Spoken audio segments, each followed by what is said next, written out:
Alright, today I am here at Vultures Knob and I'm going to ride the expert loop for you guys. In my first video I told you guys that I would make a video on just the expert loop, and here we are today. So let's get into this.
So that was the expert loop. I hope you enjoyed this. It's not as hard as it looks.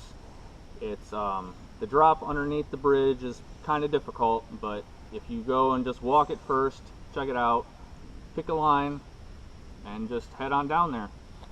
So if you like this sort of thing, please remember to hit that like button, and if you are really interested, hit the subscribe. Until next time.